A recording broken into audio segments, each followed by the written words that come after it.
back down and shut your trap. It's time for Keeping It Sports with M3. Are you ready?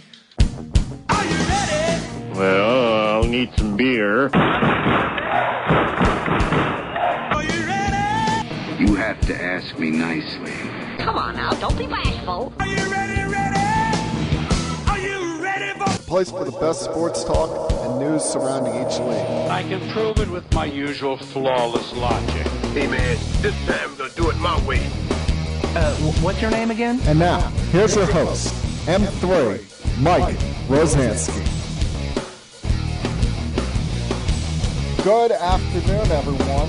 How's it going out there? Hope you're all having a great day. This is, of course, Keeping It Sports with M3, powered by the Connecticut School of Broadcasting.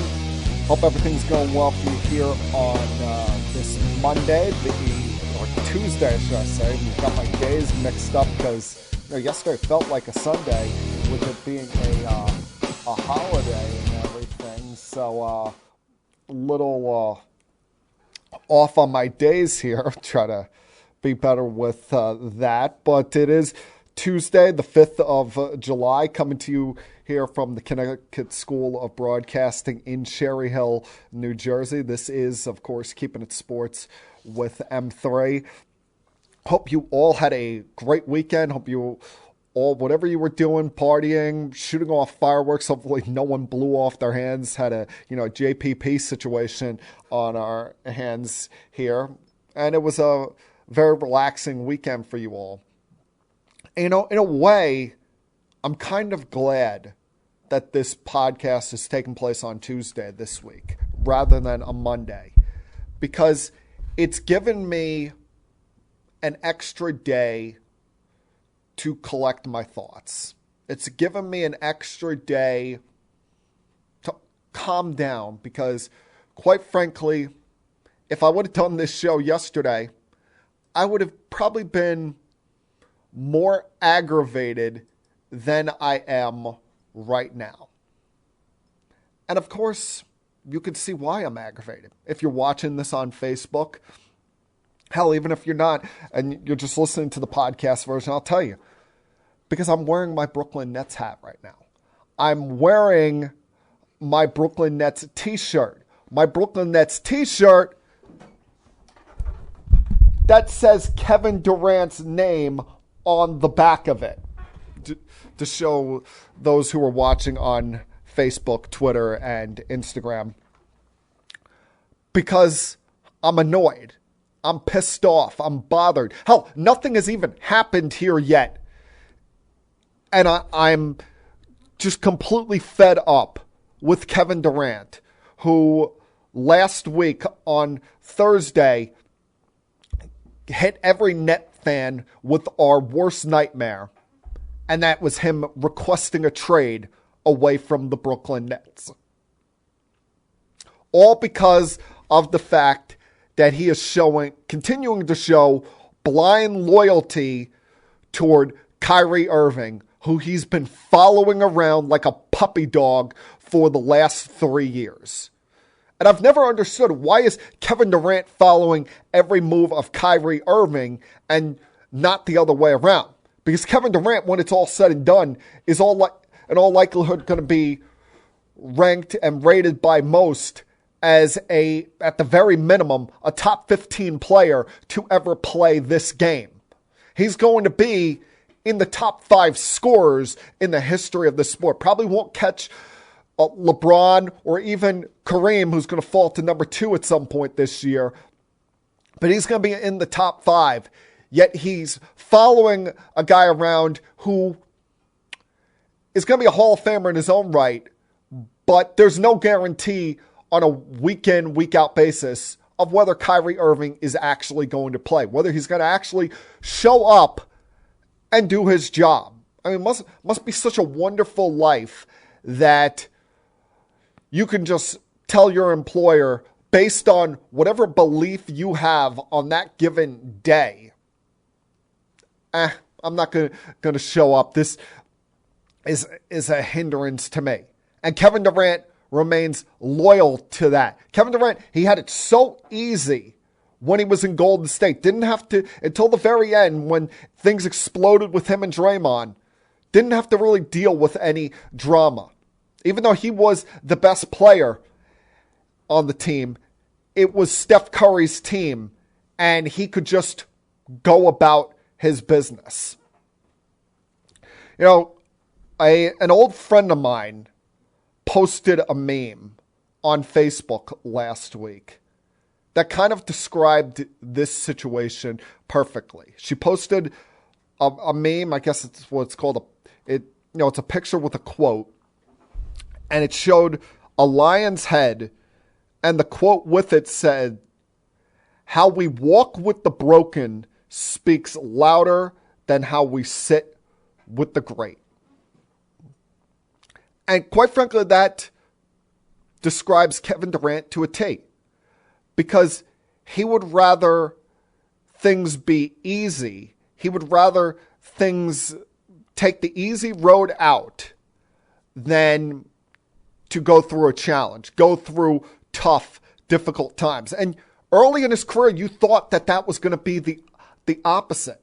Remember, he came out harsh on Twitter, ripping LeBron James and that Miami Heat team, the Heatles as we call them, when they put that group together. He ripped the New York Knicks and how they handled putting things together with Amari Stoudemire and Carmelo Anthony, saying, everybody's just trying to join up whatever happened to competition, saying that at the exact same time as he was announcing a contract extension with Oklahoma City.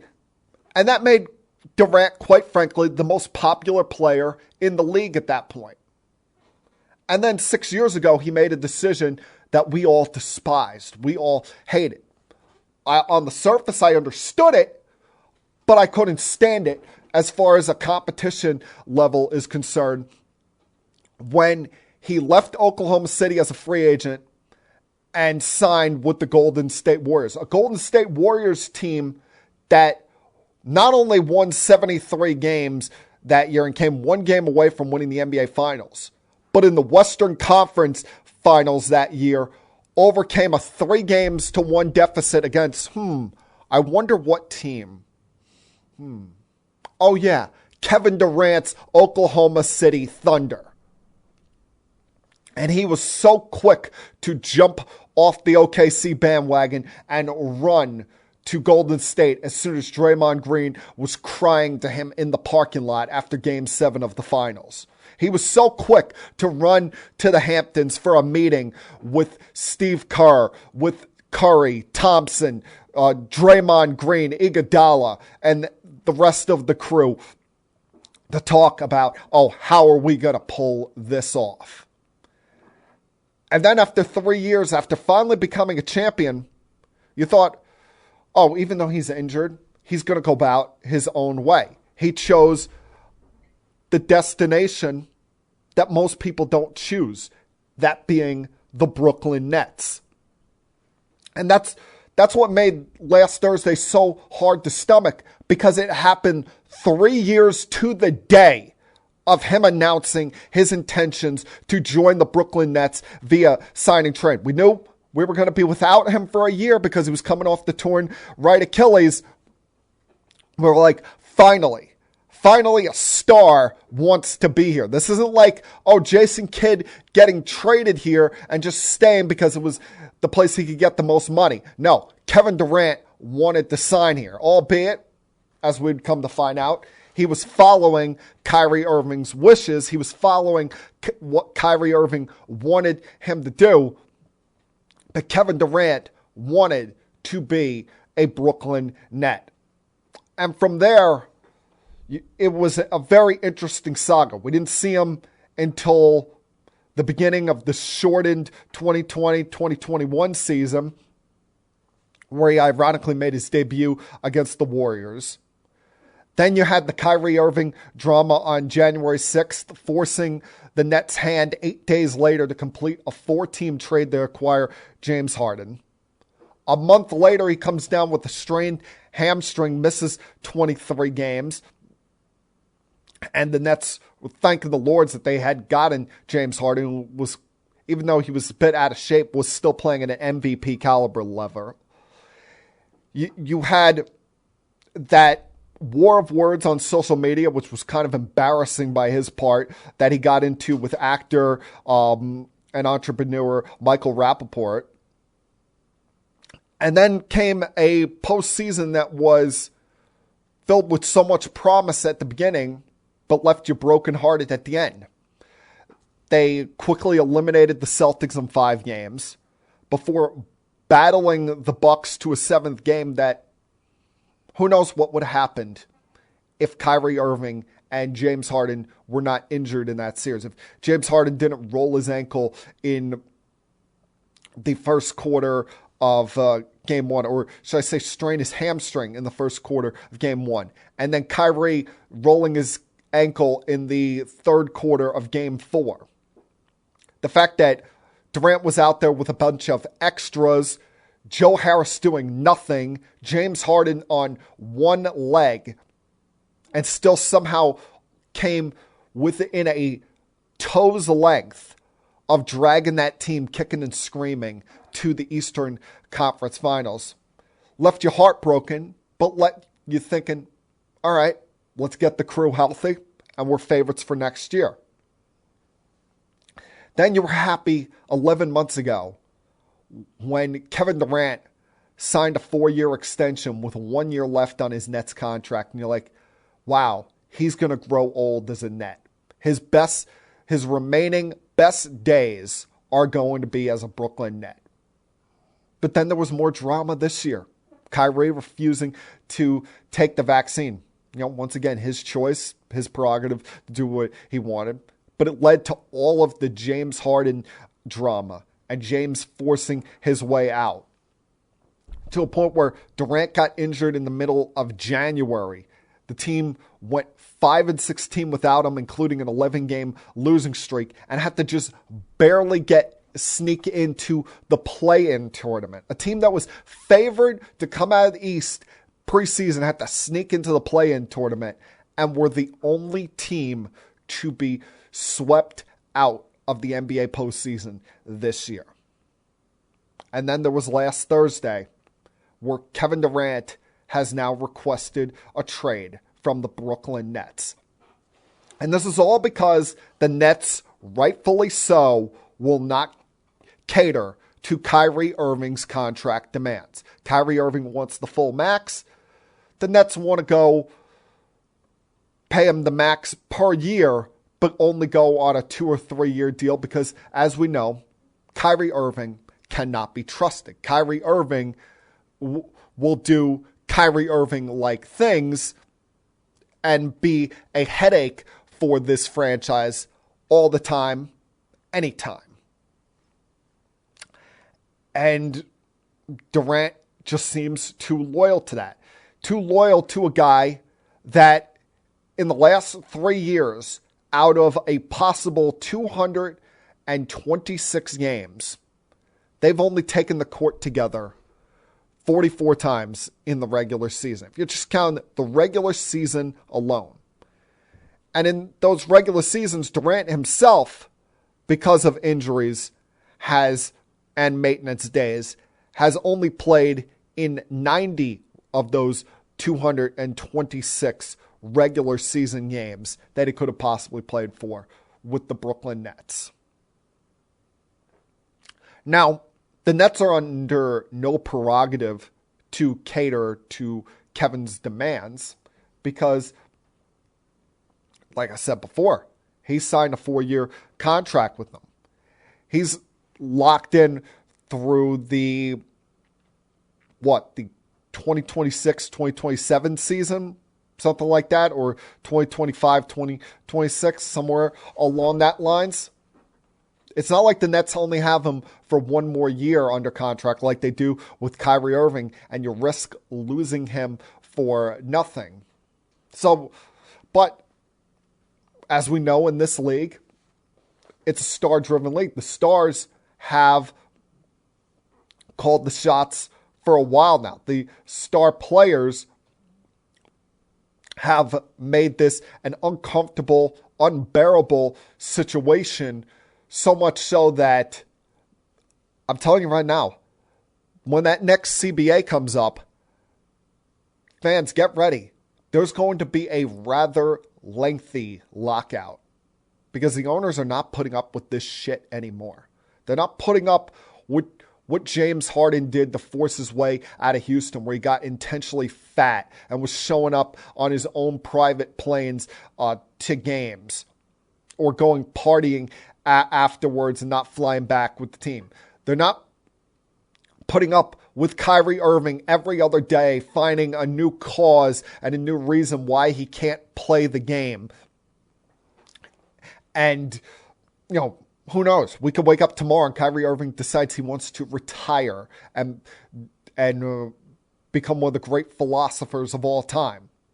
They're not going to put up with what Ben Simmons did to force his way out of Philadelphia and why he's not played for the Brooklyn Nets yet. And trust me, I take mental health, mental illnesses, all of that very seriously. But at the same time, with all due respect, it's come across as Ben Simmons using it as a bit of a crutch just to get what he wants. And then you've got what Kevin Durant is trying to pull here. And how ironic is it that, 6 years ago, Kevin Durant leaves the Thunder as a free agent and joins the Golden State Warriors. Now he wants out of Brooklyn, and his preferred destinations, which the Nets are not obligated to send him to, are the Phoenix Suns and the Miami Heat, the two teams who just so happened to have the best record in their respective conferences this past season. You've heard other possibilities thrown in there. The Toronto Raptors, the New Orleans Pelicans. Hell, Damian Lillard is begging for him to come to the Portland Trail Blazers. I've even heard people bring up the idea of one of the LA teams. And in the last 48 hours, you've heard gain steam about the idea of a reunion with the Golden State Warriors. But this is not something that's going to happen quick because the Nets want to get a record haul. They want to get a deal that puts them in position where they're not tanking. Because you look at all the draft picks they lost in the James Harden trade to get him from Houston. This year's pick, the 2024 pick, the 2026 first round pick, and the right to first round swaps in both 2023, 2025, as well as 2027. So they've given up a lot of draft capital and want to make some of that back. And they've seen some of the trades that have gone down in the last couple of days. I'm like, if that guy is getting that franchise, that, such as what Rudy Gobert got the Utah Jazz, getting, a bunch of spare parts, but 4 first-round draft picks, we could definitely get more for Durant. So they should sit around. They should wait for the best deal, not just cater to what KD wants, because he does not have a no-trade clause. And the problem here is, that there are teams with draft capital, but they don't have the young all-star level players that could suffice the Nets because they're under rookie max deals, just like Ben Simmons. And you're not allowed to trade for 2 of those types of deals. So you're not allowed to trade for the likes of a Devin Booker or a Donovan Mitchell or Zion Williamson or Joel Embiid while Ben Simmons is still on your roster. You'd have to figure out a way to move Ben Simmons as well. And I don't think there's any takers there. It's just, quite frankly, it's an aggravating, frustrating situation to witness as a Net fan. 3 years ago I said there was no guarantees here. But it put the Nets in great position for others to want to come play for the Nets. The fact that for the first time a great player wants to be a Brooklyn Net. And now a guy who's coming across as possibly the biggest hypocrite in the sport wants out. And I say a hypocrite because he ripped LeBron James once upon a time. But LeBron, unlike Kevin Durant, has fulfilled his commitment everywhere he's been. LeBron has not only won a championship everywhere, but he's also finished out every one of his contracts. He's never demanded a trade. Now Kevin, for the second time, as soon as things go bad, or you could say the third time if you want to include OKC in the mix there, he wants out. He wants to move on thinking that the grass is greener on the other side. And I'm so aggravated. I'm so disgusted by him. But there's a good chance, there's a 50-50 chance he could still be a Brooklyn Net next year. Because to me, if a trade is not done this month, when the hell are you going to get something done to move him? You're not going to wait all the way until training camp. No one's going to do that. No one's going to wait that long. So at some point, either you hope cooler heads prevail or you could pull off a trade here. But the problem is there's only one team that could suffice the Nets' wish list. And that's his former team, the Golden State Warriors. And I have a hard time believing that the Warriors would give up the likes of Wiseman, Kuminga, Jordan Poole, and that many draft assets when, yeah, they're in a built-to-win now mode.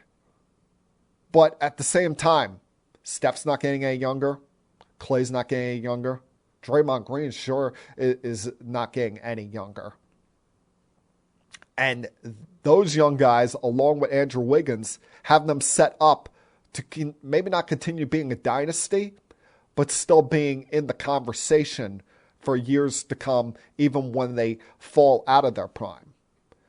You get Kevin Durant back, yeah, you've got a window to win the next, 2-3 titles. But after that, that window closes a lot quicker than you thought. So remains to be seen if that's a real possibility. But no matter what, you're not getting true equal value. None of these guys or none of these draft picks, unless, someone comes along that we're not even talking about yet, is going to replicate what you get out of Kevin Durant on a night in, night out basis. All right, a lot more I want to get to over the next about 45 minutes or so here. Of course, I'll get to Kyrie Irving at some point as well because, he aggravated the hell out of me this past week, and there's rumors surrounding him. Get to some more thoughts on NBA free agency so far, mixing some football as well as some Mets news, some promising but potentially disturbing news from over the weekend as well. So a lot to get to for the next about 45 minutes or so here. So please, sit back, relax, put your feet up on the table if you feel like it, and continue keeping it sports with M3. I'll be back.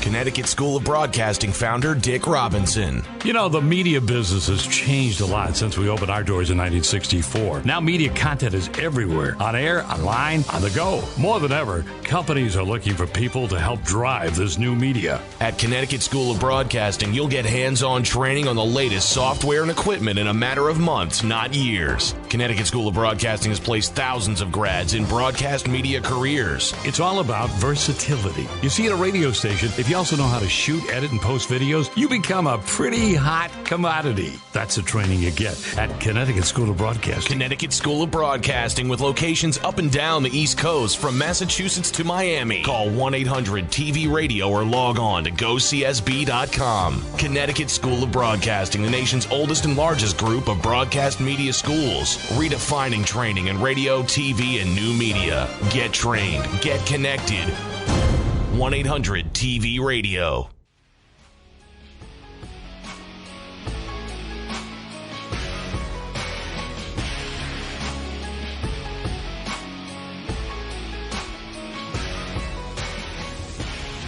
Welcome back to Keeping It Sports with M3 on this Tuesday afternoon down here in Cherry Hill, New Jersey.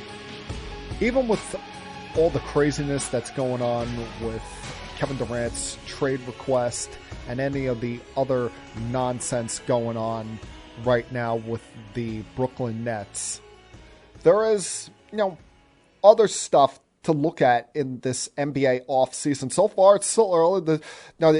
You're seeing a lot of star players making decisions, and most of the big moves that have been made so far, or medium rare moves as I like to call them, have been about trades. And you're seeing an arms race taking place in the Eastern Conference. Take, for example, the Atlanta Hawks, who had a rather disappointing season this year. Still managed to find a way into the postseason, but did not take that next step you would have expected out of them after the previous year reaching the Eastern Conference Finals. After a year where, they went from the 5th seed, taking down the Knicks, upending the 76ers, and then at least posing somewhat of a threat to the eventual conference and NBA champion Milwaukee Bucks. You would have figured, this Hawks team is on their way. Problem is, they brought back the same group. They didn't make any significant changes, thought that they could just roll the same team out there, and it really did not do them much help. Plus, teams started to attack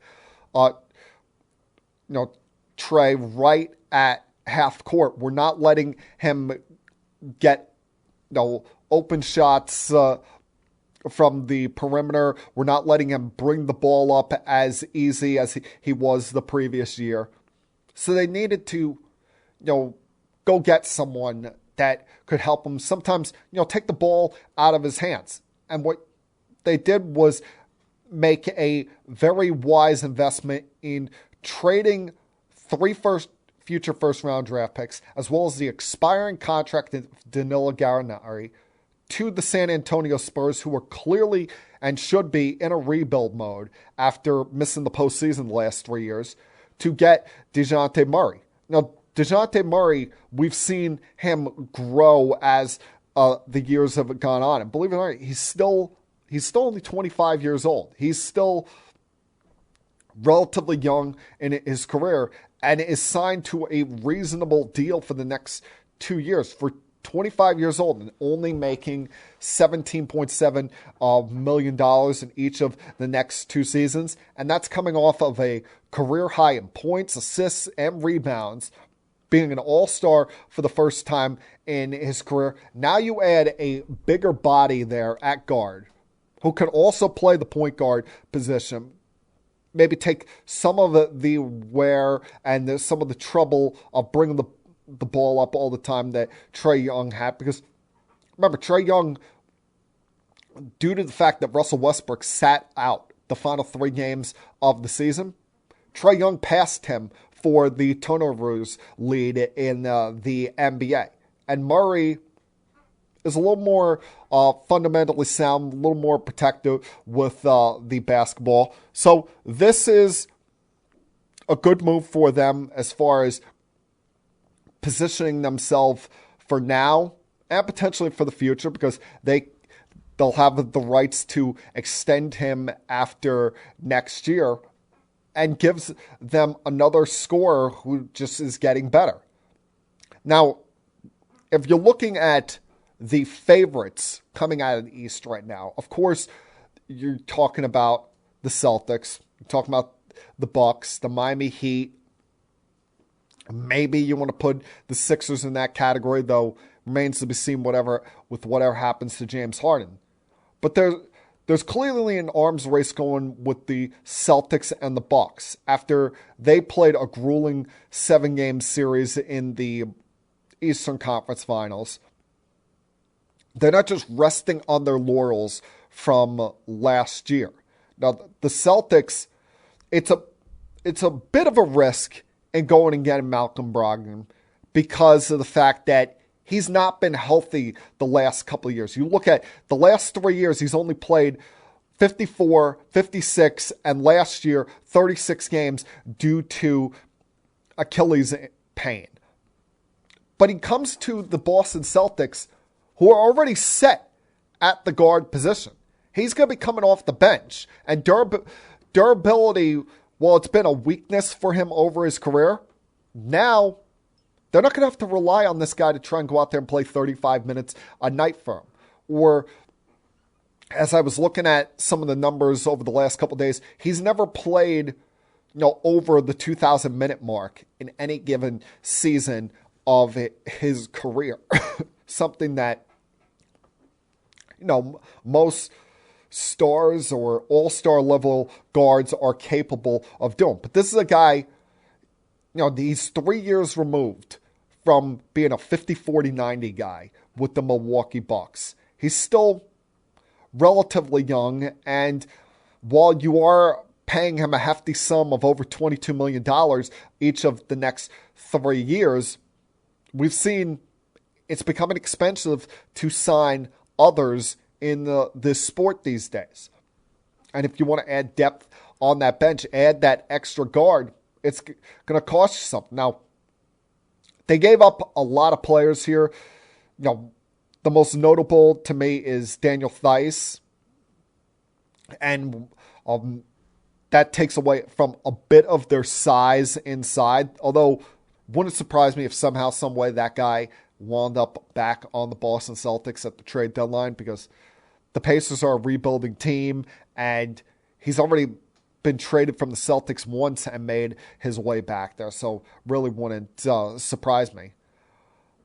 To me, this is a counter to what the Milwaukee Bucks have done this offseason. Also taking a bit of a risk with a guy with injuries, but adding Joe Ingles to their bench. Now, Joe Ingles, who, for a guy who's 6'8", has been remarkable as one of the better three-point shooters in the league the last several years, averaging for his career over 40% from behind the three-point arc. Yes, he tore his ACL last year, and he's going to be 35 going into next season. But it's going to be a good pick-me-up for them during the season. You get him back by, say, late January, early February. It's like making a trade at the deadline, and you hope that he'll have his feet completely under him and be fully ready and roaring to go by the time you get to the postseason. And the Bucks, they were able to retain Pat Connaughton, retain Wes Matthews, keep Serge Ibaka, which to me was very important. Even though he didn't play much down the stretch, there's got to be some concern there with the injuries that Brook Lopez has had over his career. Mostly it's been with his foot, but now the big man had back problems last year. And as much as I love Brook Lopez, will always have a special place in my heart. You've got to prepare for the what-ifs with him, because he's not, a bulky guy, but so tall and dealing with foot and back injuries, you worry about those rearing their ugly heads once again at some point. And also to me, the most important thing that they did was not just retaining, but finally rewarding Bobby Portis. Bobby Portis, who had been grossly underpaid, was paid like $3 million each of the last couple of years. Locked him up to a 4-year, $49 million contract extension. And for a guy that is 6'10" as your stretch forward, to also be a 41% three-point shooter, now it's going to free things up for Brook Lopez to not be behind the arc so much. Be a presence in the paint like he was with the Brooklyn Nets. So, the Bucks and the Celtics are going tit for tat here, because they know they've got wide open windows with their young stars. And the Bucks, in their mind, believe they would have been back in the finals if Middleton was healthy this past year. Can't be proven, but they truly believe that. And while they have this window with Giannis, with Middleton still in his prime, they want to take full advantage of it. As do the Celtics with Tatum and Brown just entering their primes. And the fact that you've got other challenges to deal with in the East, not just prepare for each other, but you've seen what the Hawks did in getting Murray. The Miami Heat, well, they haven't made any significant changes this offseason. They're still a team to be reckoned with. I mean, they are going to have to figure out a way to replace a defense, what was a defensive presence on their team, losing PJ Tucker to the 76ers, who was not just durable, but also became a better three-point shooter in his own right as the years went on. He not only leaves you, but joins somebody that you're going to be competing with in the Eastern Conference in the Philadelphia 76ers. Now the Sixers, look to add another scoring guard possibly while they figure out the James Harden contract, which, I shouldn't give him credit, but bravo James Harden for developing a brain and realizing that you do not deserve a max extension.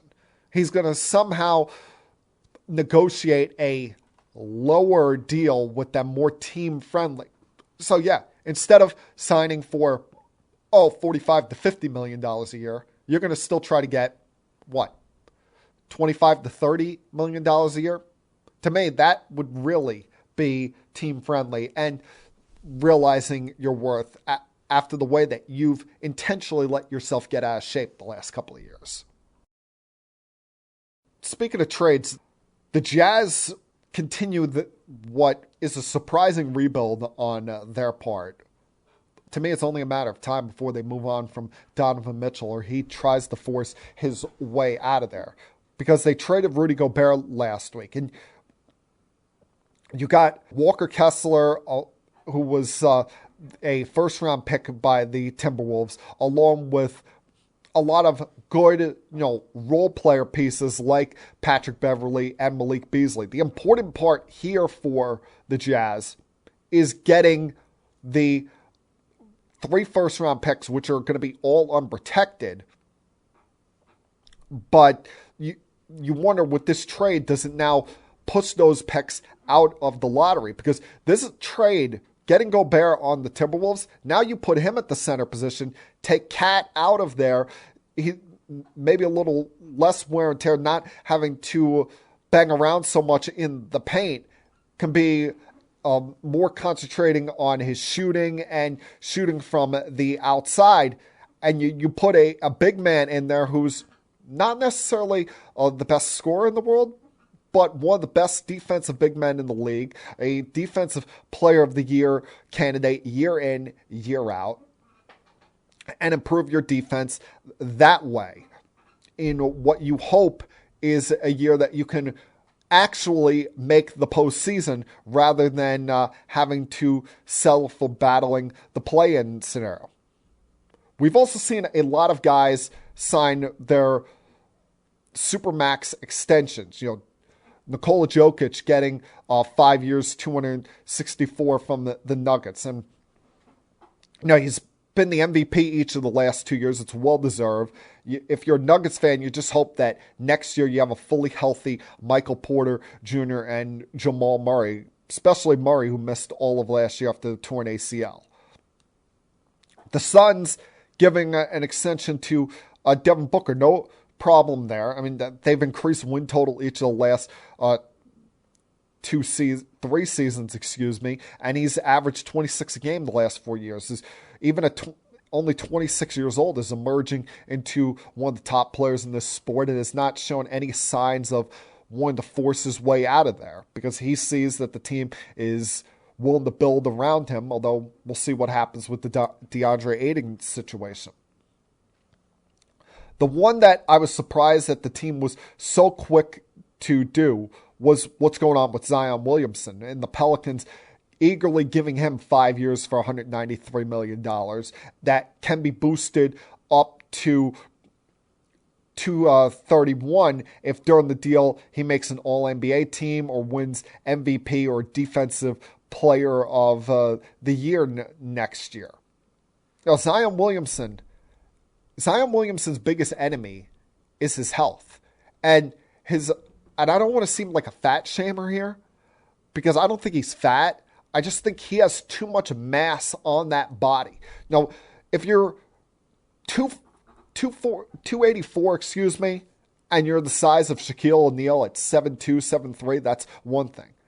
But 284 at 6'6", built like a linebacker, and running up and down the court and dunking all game, that's too much for the human body. I don't care how old he is. He'll break down quicker than he hoped. And this is a guy that he missed all of last year due to a broken foot because he has too much mass on him. And every time you see these workout videos of him, he's too concentrated on dunking the basketball. He's too concentrated on, practicing his dunks rather than working on his jump shot, working on his post-up moves, his foul shots. We know what kind of incredible talent he is. We just want to see him expand on that, because the Pelicans have a chance here, depending on what they do as far as trades-wise, because they've been a team mentioned on the outside of lingering in the Kevin Durant situation, although I don't think he'd want to go there. But with trading for CJ McCollum at the trade deadline last year, even after getting off to what was a slow start for them on 1-12, they fought all the way back after that trade to get to the 10 seed. Get to the 9 seed, beat the 10 seed Spurs, won a second play-in game over the Clippers, and got into the playoffs and pushed the top seed Phoenix Suns to a 6th game before bowing out. Can you imagine if they had a healthy Zion Williamson? That would have been an incredible battle, incredible challenge. Hell, they probably, if they still made that trade and had a healthy Zion, they probably wouldn't have been the 9th seed battling in. They probably would have been a top 6 seed, probably wouldn't have got off to the slowest start that they did. You have him healthy, along with the continued emergence of a young star in Brandon Ingram, with CJ McCollum locked up there. That's a pretty good team on paper. But he is the biggest key to the entire puzzle. I don't blame him for taking the money, because of all the health problems, it could be over tomorrow. Nothing in sports or life is guaranteed.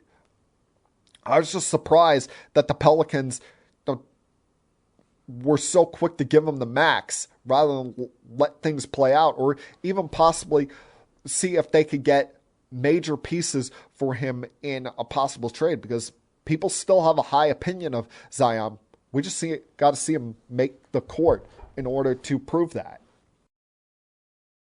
All right, going to take another break here, come back on the other side, and turn my attention to football, where things are going on in both the NCAA and the NFL. This is the last month we're going to be without football until next February. So get ready, people. Continue keeping it sports with M3. I'll be back.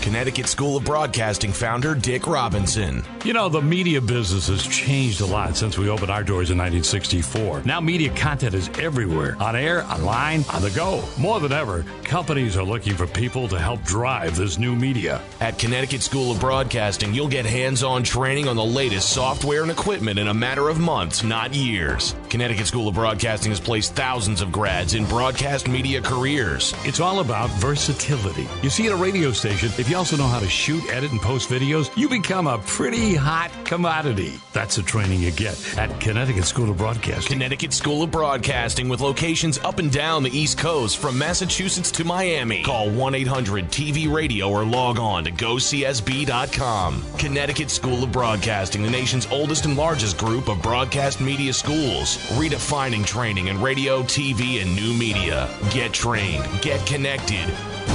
1-800-TV-RADIO.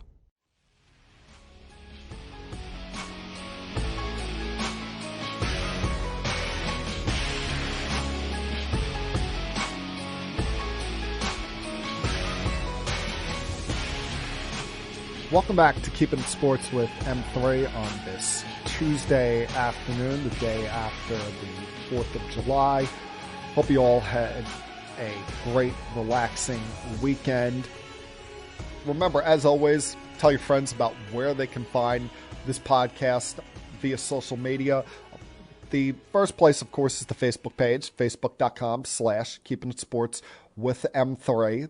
Place you can go there, click the like button, probably get an alert every time I either go live or share the live feed with that page amongst the many pages on Facebook I share the live feed with. You'll find the podcast link each and every single week.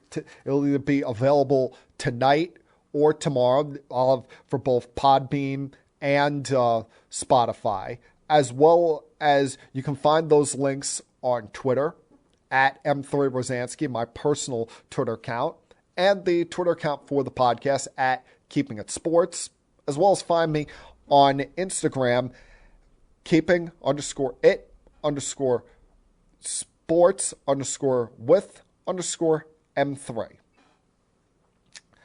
Now, before we talk about the NFL, big news in college football as the continued movement, the continued shaping of conferences took place this past week. And while on paper, it is earth-shaking because you never thought you'd see these two teams leave this conference, quite frankly, you can understand it. With USC and UCLA leaving the Pac-12 for the Big Ten. Now, people see that and like, oh my God, how could they do that? You know, they're going to be now traveling so far because all of these Big Ten schools are in Central and Eastern time zones. And please, it's easier when it comes to football. Travel is easier these days than anywhere else. All these schools probably have a private jet that they can move these players on, less wear and tear. Plus now, you know, you're facing better competition. You know, when it comes to your schedule here, you can set things up so that you can play your out-of-conference games early on in the schedule, and then in, say, September, and then play all your conference home and away games as the year goes on after you get outside of the month of September. This move now will really put the Big Ten in a better spot, a bigger spot than they were before, because now it increases them to 16 teams. And you know, on paper, the reasons why USC and UCLA would do this, you can't blame them for. There's been such a big disparity recently as far as the revenue that they're making with the Pac-12 compared to the Big Ten teams. And they should be making more than any Pac-12 teams. I mean, they're the linchpins of that conference. They're the team, they're the standard bearers, they're the teams that have been there forever. You know, they have the biggest history. You know, unlike the other 10 teams you look at in that conference, they're the brands. They're the top level. And they've seen, you look across this sport, as this decade goes on, both the Big Ten and the SEC, the two power conferences of the Power Five, the two that swing the needle and make the wheel spin in college football, they're going to be making double the amount of media rights revenue of these other three Power Five conferences. Especially, a lot of it depends on the new deal that the Big Ten agrees to with both ESPN and Fox. But these schools could top over $100 million annually in media rights under the Big Ten's next deal with ESPN and Fox. And by making this move where they'll leave after the 2023 season, it's not going to cost them anything financially due to the fact that the Pac-12's current TV deal expires after then. And let's face it, they don't have as good of a TV deal as both the Big Ten and the SEC do. No one does. Big Ten and SEC, those are games of the week. The Big Ten, they get that prime spot on Fox either in the late window on Saturday or on Saturday nights. SEC, they get that prime spot 3:30 in the afternoon every Saturday. You don't get that with these other conferences because those other conferences, they have maybe one team at the most to them. They have one, with the ACC, they have Clemson, and that, for the most part, has been it. Every once in a while, someone else steps up, but Clemson has been the top dog under Dabo Swinney. You don't get that with the Pac-12. You're certainly not going to get that with the Big 12 after the move by Texas and Oklahoma leaving for the SEC in 2 years. And this just continues what we've been talking about for a couple of years now, that college football's landscape is about to drastically change. College football, you're not going to see the end in about 5 or 6 years. You're not going to see the NCAA exist anymore. And if it does, it's going to be schools because they have no other choice but to be part of it.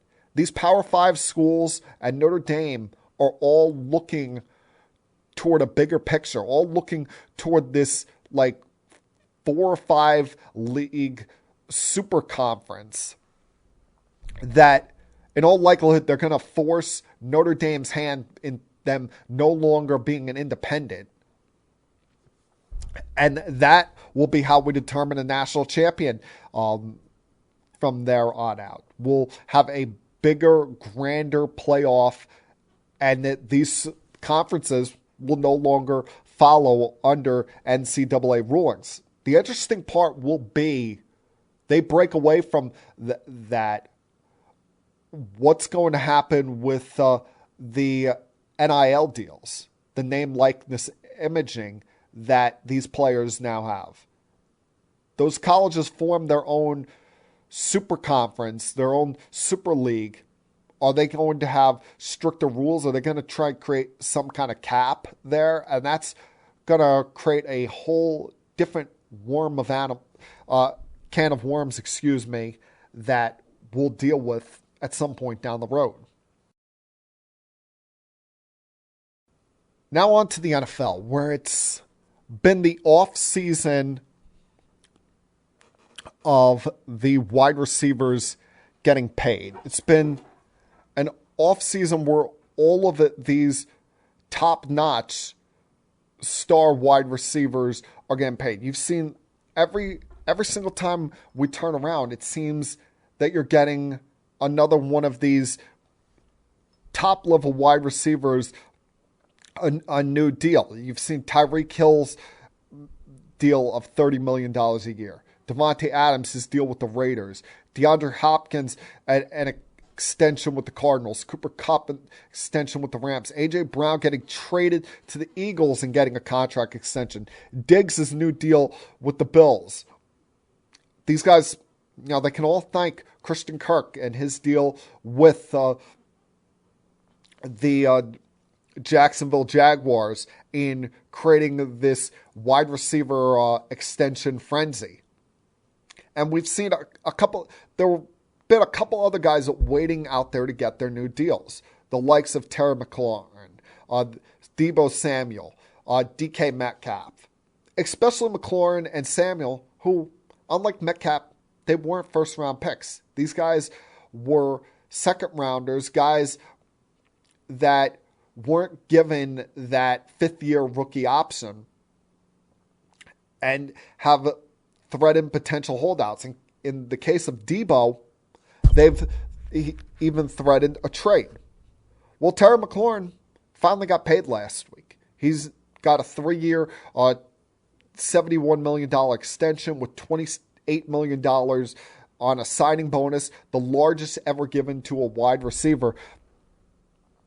And he's a great story because he's not one of these big Adonises. He's 6 feet tall, came out of college as a third-round draft pick, 76th overall. And each year you've seen incremental improvement on him and incremental usage as well. 58 catches his first year, almost had 1,000 yards. And then each of the last 2 years has been at or above 80 catches for over 1,000 yards, and is a piece that the Commanders now want to help build around, because defensively we know how stout they can be. You get Chase Young back healthy this year. Defensively, they should be pretty good. That is, if Jack Del Rio can learn how to coach a defense, if he's even still there by the time the season starts. But offensively, they're looking to build there. They can have as much defensive pieces as they want. But you still got to put points on the board. You still got to be able to score. And that's what Ron Rivera is probably taking a deep sigh of relief, knowing that he's got his best wide receiver locked in now.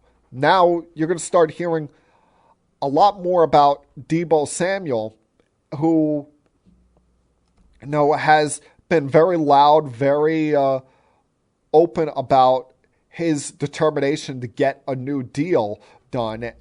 And especially after last year, where he exploded upon the scene as a prominent piece of that offense. A lot of it due to him becoming a dual threat player as both a receiver and a running back, something that he does not want to do again. That I understand him not wanting to do it, because as a running back, you take years off your career. You usually, by the time you reach 30, 31, you're pretty much done.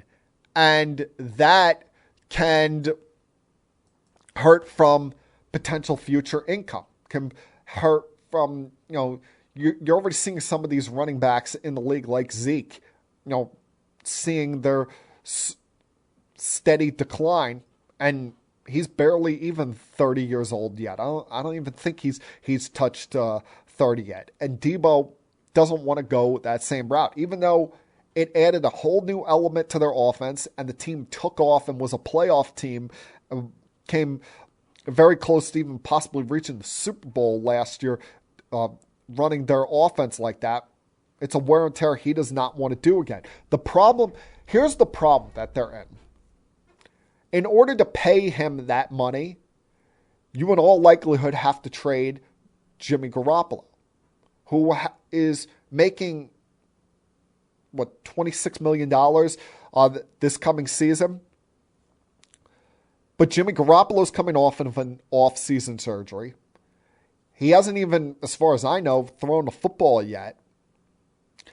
And at this point in the offseason, you typically do not see trades made as far as starting quarterbacks. Plus, there's been very mixed reports on what they have with their young quarterback in Trey Lance. Some say he's looked great. Some say he's shown improvement. Some have said he's not ready to go. And I think in their minds, they still might feel, as much as they want Trey Lance to be the future, that right now Jimmy Garappolo gives them the best chance to win. Now, the one opportunity they may have to trade him is when the Cleveland Browns, in all likelihood, lose Deshaun Watson for the season. And I do think it's going to be for the season. At the very minimum, it's going to be an indefinite suspension, and they'll just keep that rolling through the year. You won't see him play for the Cleveland Browns this year. But the Browns are in their own predicament where they've been unable to trade Baker Mayfield. And, with how they don't seem willing to reconcile things with him, how he's already essentially said his goodbyes there. I don't understand why they keep kicking their feet through this. There's teams that could definitely use Baker Mayfield. Is he the greatest quarterback in the world? No. But he's better than anything that Seattle could potentially run out there right now with either Drew Lock or Geno Smith. I don't care how much the locker room believes in Geno. He's better than anything you're running out there in Carolina right now. Sorry, Sam Darnold. Hell, he's probably better than Daniel Jones. Hell, he's definitely better than Daniel Jones. He's reached the playoffs and won games and fought through injuries. Daniel Jones has been very brittle, and I know the Giants need to see something out of Daniel Jones this year before making a decision, but they'd be better off and a better chance to potentially compete for a playoff spot with Baker Mayfield as their quarterback rather than Daniel Jones. So I understand a team not wanting to take that $18 million onto its salary cap, especially this late in the offseason. But I figured that there would be more of a market for Baker Mayfield. Is he the greatest quarterback in the world? No. But he could sure do a lot worse. He's a good quarterback who I think got a little bit too full of himself there in Cleveland. And in a different situation where it's not as much of a train wreck or ready to run off the tracks with the front office and coaching staff, he can have success. He can win you games. Win you a Super Bowl? Not likely. Win you games and have you competing for a playoff spot? You could do a lot worse than him, and I think he can certainly help a middle-of-the-pack to lower-tier team that isn't truly locked in and fully invested in their quarterback right now. Going to take one more break here, come back on the other side, and close things out with some thoughts on both Kyrie Irving as well as Jacob deGrom. Continue keeping it sports with M3. I'll be back.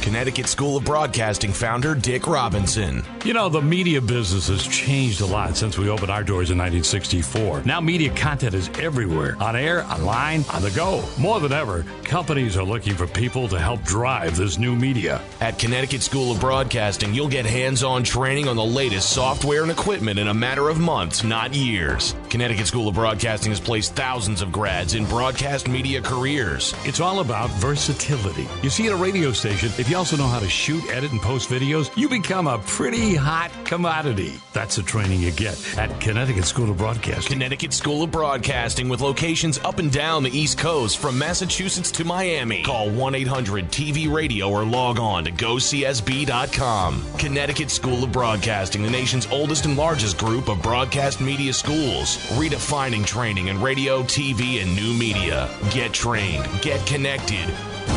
1-800-TV-RADIO.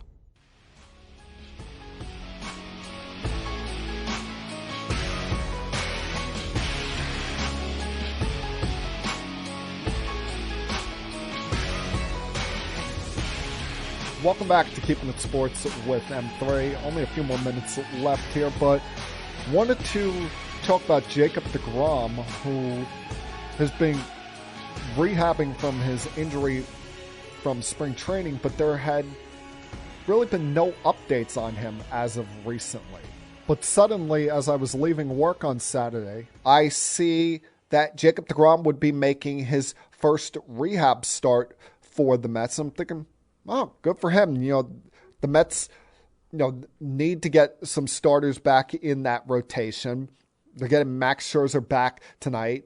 Who knows what's going to happen with McGill? In all likelihood, he'll be a reliever when he comes back. But they were starting to leak a little bit of water with the fact that the Braves caught fire and are now within 3.5 games of them in the division. So getting deGrom back could be a boost for that team. And, it's hard to take anything away from a rehab start because you're just hoping that the guy makes it out of it okay, feeling good the next day.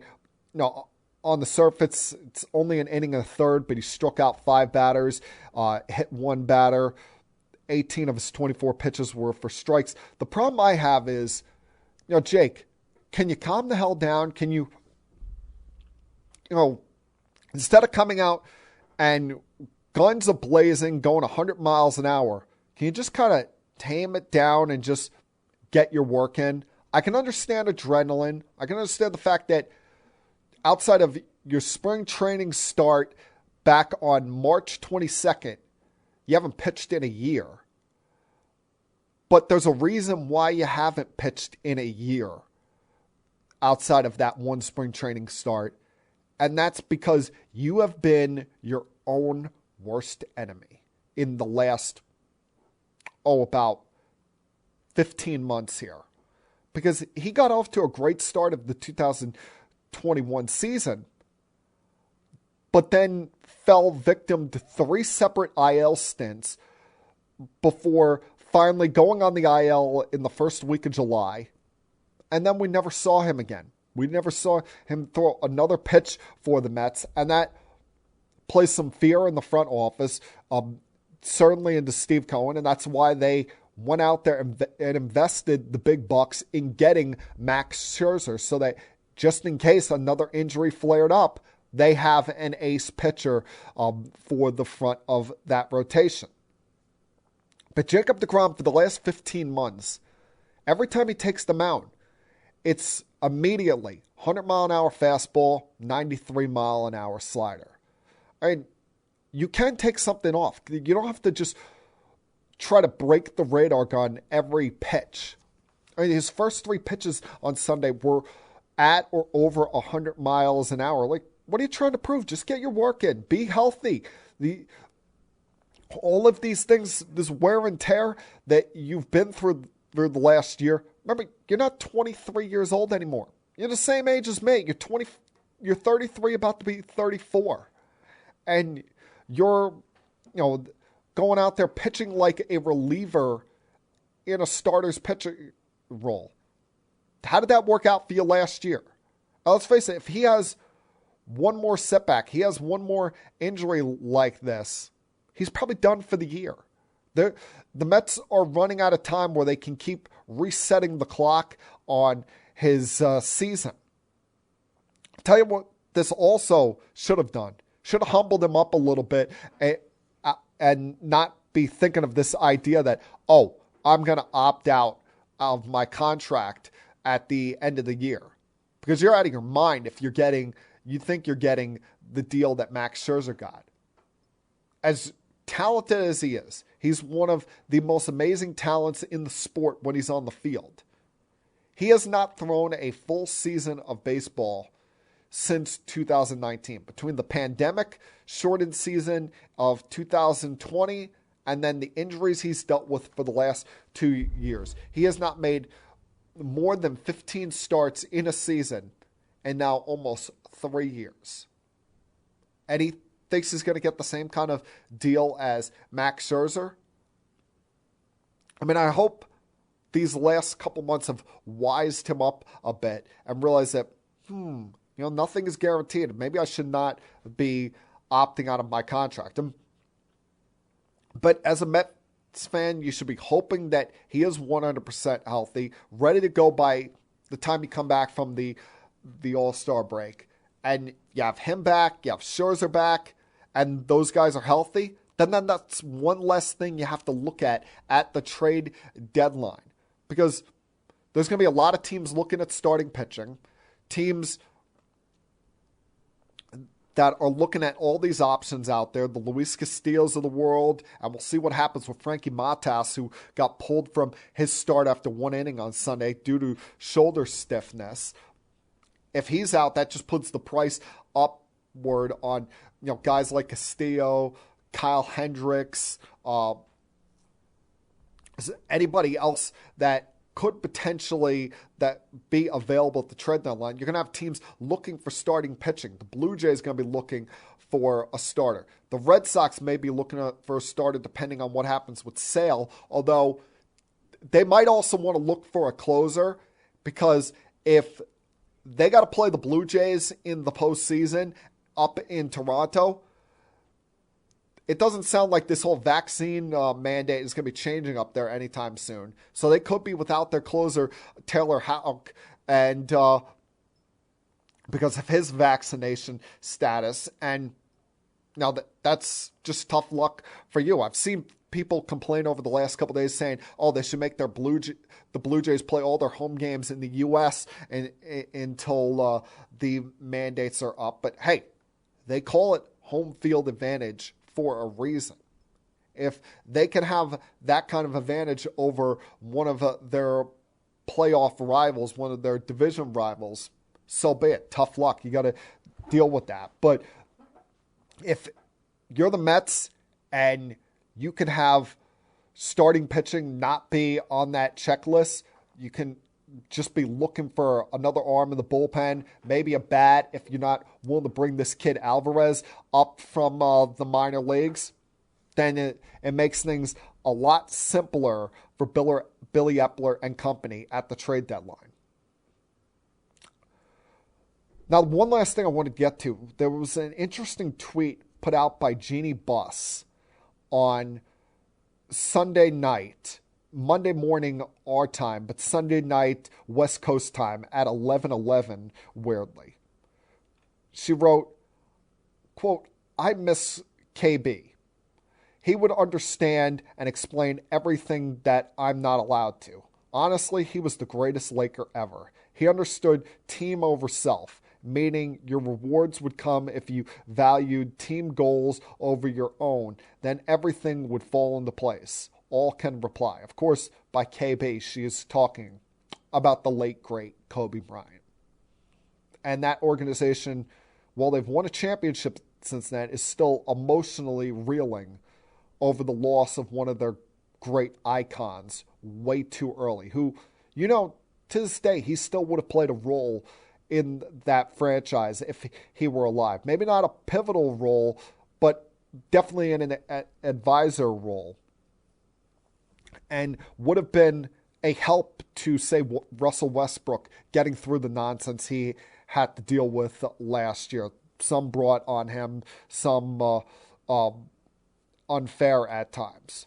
As well as would have been a potential mentor to Kyrie Irving if he gets his way and gets a trade to the Los Angeles Lakers, who, you know, Kyrie pissed me off last week, even before the Kevin Durant stuff. When he announced that he was going to be picking up his player option for next season, he did it in the most Kyrie Irving of fashions by his group putting out a quote to Shams Charania, and it wrote, normal people keep the world going, but those who dare to be different lead us into tomorrow. I've made my decision to opt in. See you in the fall. A11 even. That's his Twitter handle.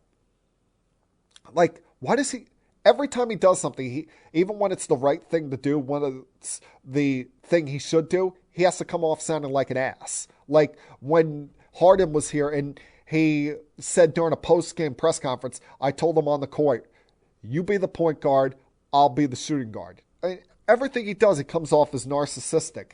And now, from everything you read, he wants to be a Los Angeles Laker next year. Even LeBron's rooting for it.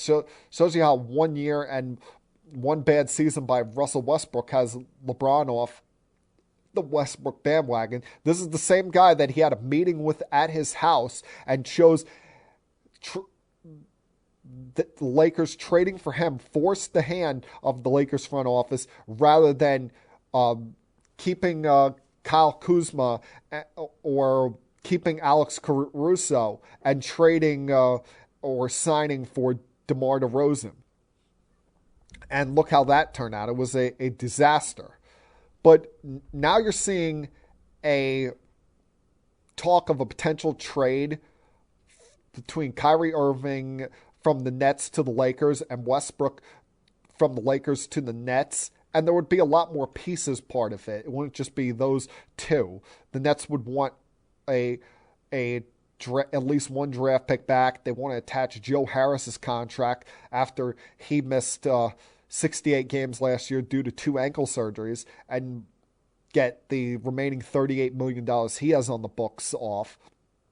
And because of that, the Lakers prefer that they instead add Seth Curry. So I don't think any movement's going to be happening there anytime soon. But I think Jeanie Buss, I don't think the comments were a shot at LeBron that she made on Twitter, or maybe Magic could be look at that as potentially a shot, because she said that Kobe was the greatest Laker ever, and to me, Magic Johnson was the best Laker ever, and I was surprised that she would say someone over Magic, considering those two essentially grew up together. She was coming out of high school as Magic was getting drafted. They've always said they have like a brother-sister relationship there.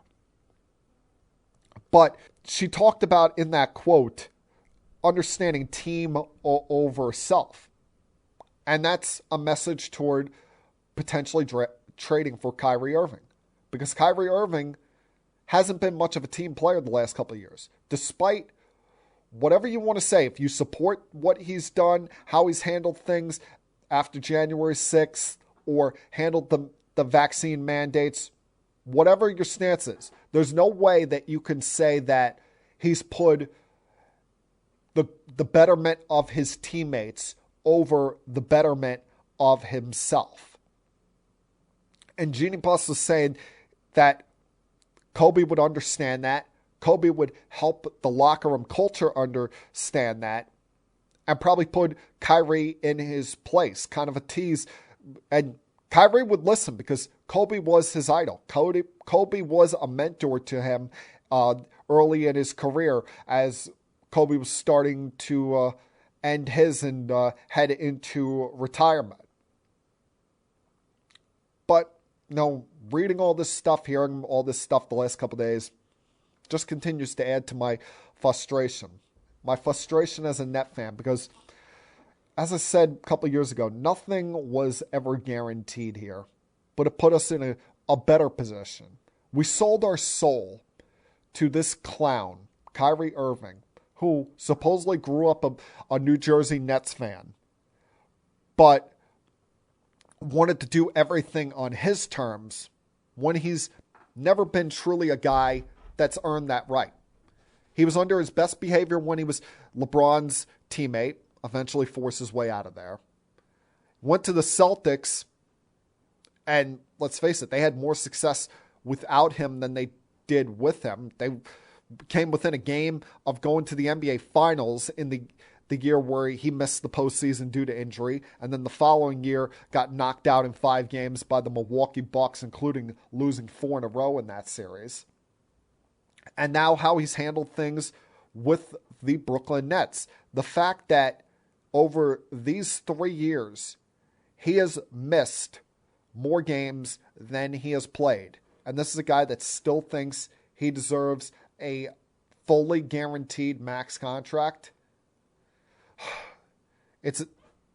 We sold our soul to the devil here just to get Kevin Durant. And now it's just frustrating to see it all falling apart. And who knows? They could both, I said earlier, they could both still be here on opening day because the Nets are under no obligation to trade Kevin Durant. But at the same time, you know that at any given moment, it could all just come crashing down and fall apart on us. And that, my friends, was Keeping It Sports with M3 for Tuesday, July 5th, 2022. Everyone, please have a great night, great rest of your week. I'll talk to you guys again, same time at the normal time next Monday. Until then, stay safe, everyone. Peace.